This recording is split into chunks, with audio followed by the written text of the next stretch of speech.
اهلا بيكم، يا رب تكونوا بخير. النهارده ان شاء الله هنعمل مع بعضينا فطاير سهله جدا، مقادير بسيطه متوفره عندك في البيت. لو عندك دقيق وعندك ميه، تعالي نشوف هنحضر الفطاير اللي طعمها خطير دي ازاي.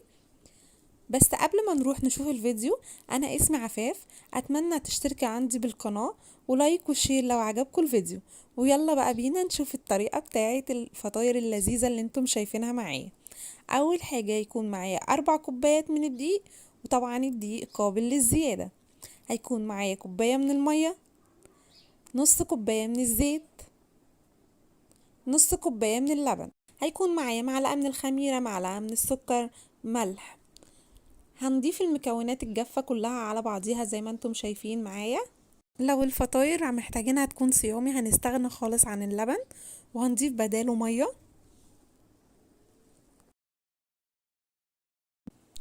وبعد كده هقلب المكونات الجافة كلها ببعضها، وبعدين هبتدي انزل بنص كوباية الزيت، وهفضل اقلب الدقيق في الزيت. انا عايزة ابس الدقيق والزيت كله ببعضيه، عايزة الدقيق ياخد من الزيت. هفركه كده زي ما انتم شايفينه، هبسه كده. وبعد كده هبتدي ان انا اضيف اللبن. احنا ممكن نستغنى عن اللبن وهنضيف مية مكانه، وهبتدي ان انا اعجن العجينة.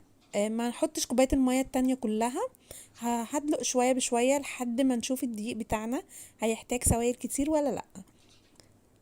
هنفضل نعجن كده زي ما انتم شايفين. وبعد ما عجننا العجينة زي ما انتم شايفين، طبعا زي ما احنا متفقين لازم نعجن العجينة كويس جدا عشان تدينا نتيجة كويسة وفطاير حلوة. العجينة بتاعتنا مش شديدة قوي، مش طرية قوي، هي مش بتلزق في الايد وفي نفس الوقت مش شديدة خالص. تمام. هسيبها بقى لحد ما تخمر، وهنروح نحضر بقى الطبقة اللي من بره، الدهن بتاع الفطاير بتاعتنا والحشوة بتاعتنا. هيكون معايا كده معلقتين من العسل يكونوا حلوين،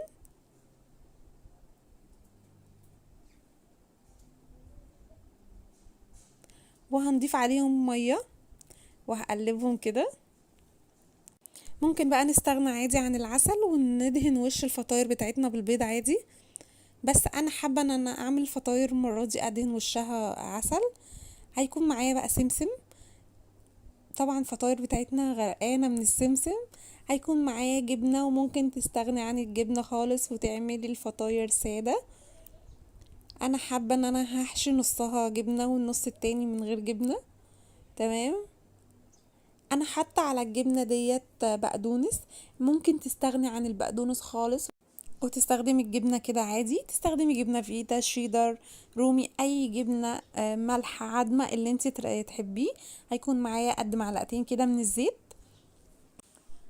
وكده بقى بعد ما العجينه بتاعتنا اختمرت، هنبتدي ننزل الهواء اللي فيها زي ما انتم شايفين كده معايا، وهبتدي ان انا اقطعها على كور صغننه.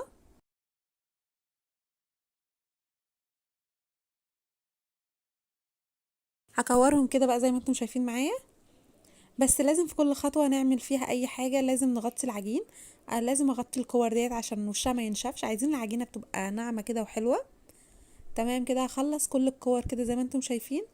هي عملوا معايا كده قد 12 واحدة او 13 واحدة. تمام. هغطيهم كده بكيس بفوطة، بس افضل ان كيس عشان الكيس يكون رقيق. هبتدي ان انا اخد اول واحدة عملتها. هبتدي ان انا افردها كده زي ما انتم شايفين. اهم حاجة ان انا ادهن زيت، احط ايدي في الزيت وابتدي ان انا افرد العجينة بايدي، لان الزيت هو اللي هيورق معانا الفطاير بتاعتنا. وهبتدي احط الجبنة الحشوة في النص وهقفلها من الجناب زي ما انتم شايفين، وبعد كده هقفلها رول زي كده. الفيديو شارح نفسه. تمام.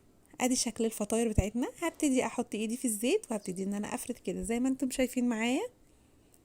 زي ما احنا قايلين ان الزيت هو اللي هيورق الفطاير بتاعتنا دي. وهحط جبنة وهقفل من الاطراف وبعد كده هلفها. هنعمل فطاير كلها كده. عايزة تحشي احشي، عايزة تحشي اي حاجة غير الجبنة احشيها، مش عايزة وعايزاها سادة ما هتنفع. اهم حاجة بقى ان انا لازم اقفلها من تحت كويس جدا علشان ما تتفتحش معانا زي ما انتم شايفين كده. بعد بقى كده ما حشيت الفطاير كلها، هجيب العسل وهبتدي امسك الفطيرة بتحكم جدا واحطها في العسل، وبعد كده هحطها في السمسم. شايفين قد ايه هي غرقانة من السمسم؟ هيديكوا طعم خطير جدا وطعمها يبقى حلو خالص. ولو مش بتحبي السمسم استغني عنه خالص واعمليها كده. هنمسك الفطاير كده بتحكم جدا، وبعد كده هحطها في السمسم، وبعد كده هحطها في الصينية مدهونة زيت. تمام.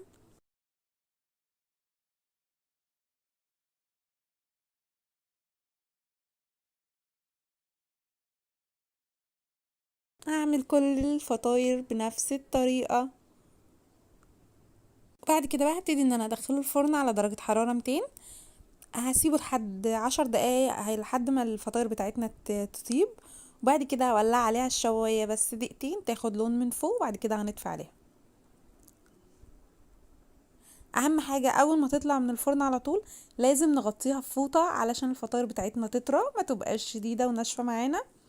اي فطاير بتتعمل لازم بعد ما تطلع من الفرن مباشرة نغطيها بفوطة علشان الفطاير تبقى طرية وحلوة.